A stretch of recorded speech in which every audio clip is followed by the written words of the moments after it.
నమస్తే అమ్మా. నమస్కారం. నమస్తే అమ్మా. నమస్కారం.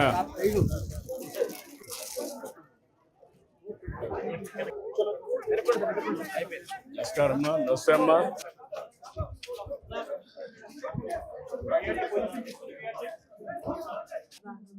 రా తల్లి, రా. నీ పేరేంటమ్మా? మునమ్మ. ఎంతమంది పిల్లలమ్మా? 6 మంది. ఏం చేస్తారమ్మా పిల్లలంతా?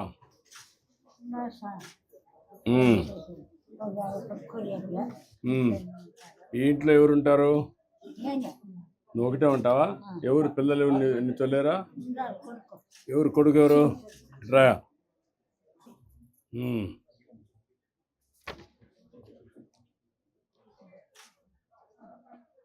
2 ఆవులు ఉన్నాయమ్మా. ఒక దూడ కూడా ఉందా? ఇప్పుడు ఎంత ఆదాయం వస్తుంది 2 ఆవుల్లో? పాలు ఎంత వస్తాయి? పాలు ఎంత 4-5 వస్తుంది. 4-5 వస్తుందా? రెంట్లో కలిపి ఒక ఆవు వెళ్తున్నారు. ఎంత నెలకి ఎంత వస్తుంది? నెలకు 3,000, 6,000 ఖర్చులంతా పోయినాక ఒక 3,500-4,000 వస్తుంది. అదే కానీ నీకు 2 కానీ ఎప్పుడు పాలు వచ్చేటప్పుడు 10,000 వస్తుంది కదా. ఆ 10,000 వస్తే నీకు కొంచెం వెసులుబాటు వస్తుంది కదా. నీకు భూమి ఎంత ఉంది? ఎంత ఉంది అందరికి కలిసి? 9.5 ఎకరం. 9.5 ఎకరం అందరికి ఉంది. అందరికి ఒకటి దగ్గర ఉందా? దానికి నీళ్లు అన్నీ ఉన్నాయా? బోర్ ఉంది, బావి ఉంది సార్. అన్ని పారుతుందా? ఎందుకు? ముగ్గురు మంది రాలేదు సార్. నువ్వు చెప్పిన కదా ఏమంటారు? నీదే కదా భూమి, మరి ఎందుకో నువ్వు నీ ఇష్టప్రకారం నువ్వు పని చేయొచ్చు కదా. రాని వాళ్ళకు వారగా పెట్టేసి మిగిలిన వాళ్ళు పని చేయి. కాకపోతే ఎట్లా నువ్వు వాళ్ళు కొట్టుకుంటే ఎట్లా నీ కళ్ళ ముందరనే? అట్లా కాదు కదా. నువ్వు బాగున్నప్పుడు వాళ్ళకందరికీ చెప్పి బుద్ధి చెప్పి ఎవరి పార్టీకి వాళ్ళు చేసుకొని చేయాలి కదా.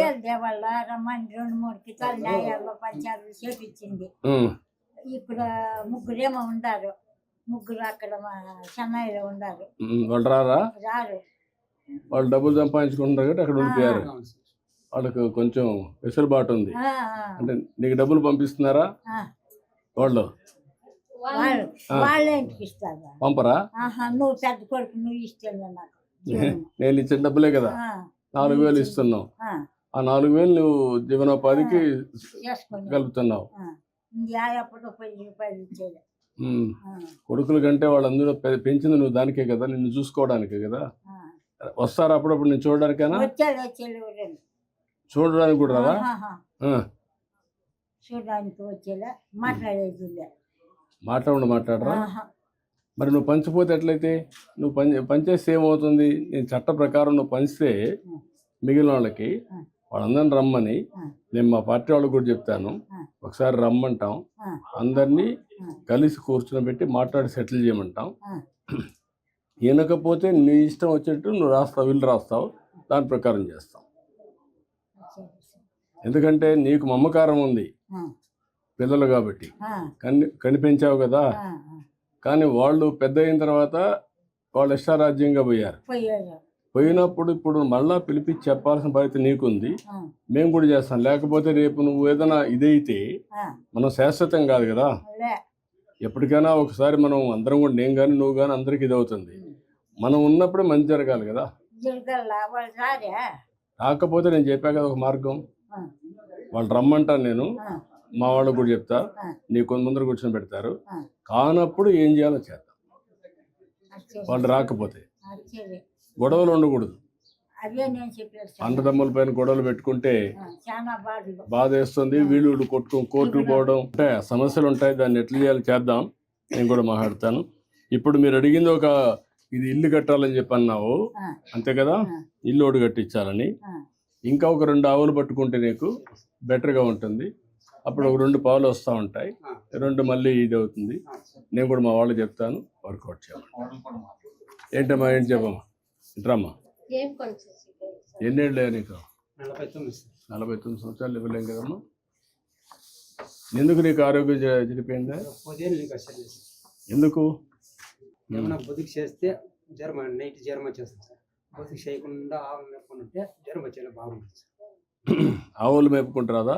ఆవులు మేపుకుంటే ఏం వచ్చేస్తుంది కనీసం ఆ పనులు చేయొచ్చు కదా. ఇంకొక ఆవులు ఎక్కువ పట్టుకుంటే. సార్ 2 ఆవులు సరిపోతుంది సార్. నాకు 2 ఆవులు పట్టిస్తాను సరిపోతుంది. ఇమ్మీడియట్గా. బికాస్ ఈయనకి 2 ఆవులు పట్టించండి ఇమ్మీడియట్గా చేయండి. వీడికి మాత్రం ఈ ఇల్లు ఒకటి కట్టించేసేయండి. ఆ 2 ఆవులు ఆయన పట్టించండి. అది చేసి ఇతను ఏంటంటే సైకలాజికల్గా కూడా ఉన్నాడు, పని చేస్తే జ్వరం వస్తుందని. ఇలా చాలా అప్పుడప్పుడు సీమ్ వస్తూ ఉంటుంది సార్. షుగర్ అన్ని అది ఒకసారి హెల్త్ కూడా ఇమీడియట్గా చెకప్ చేసి అది క్యూర్ చేసి అదే మరిగా అతనికి ఒక 2 ఆవులు పట్టించండి. అది ఫ్రీగా పట్టించండి, లోన్ లేకుండా ఫ్రీగా పట్టించేసేయండి. సో దట్ ఆయన మెప్పుకుంటాడు. చేసిండి. అది చేసిన తర్వాత ఎంత ఆదాయం వస్తుంది నెలకి? ఓకే, 4 ఉంటే. ఇలాంటి వాళ్ళని ఐడెంటిఫై చేసి కొంచెం ట్రైన్ చేయాలి. నేను చేపిస్తానయ్యా. సరే సార్. ఒక 10,000-15,000 ఆదాయం వచ్చి చేస్తాను. సరే. తర్వాత ఏం చేయాలి, నువ్వు ముందు ఆరోగ్యం కూడా చూడు, తర్వాత నేను ఏం చేయాలి చెప్తాను, సరే. మాట్లాడు. రా రామా. ఏం ప్రియమైన ముయమ్మ గారికి నమస్కారం. మీరు మీ ఆర్థిక అవసరాల కొరకు ఎవరిపైనా ఆధారపడకుండా గౌరవప్రదంగా జీవించడానికి గౌరవనీయులైన మన ముఖ్యమంత్రి శ్రీ నారా చంద్రబాబు నాయుడు గారు మన ఆంధ్రప్రదేశ్ ప్రభుత్వం ప్రతిష్టాత్మక పథకం భరోసా పెన్షన్ ను ప్రతి నెల మొదటి రోజున మీ సచివాలయ సిబ్బంది ద్వారా మీకు మీ ఇంటి వద్దనే 4,000 పంపిణీ చేయుటకు ఏర్పాటు చేశారు.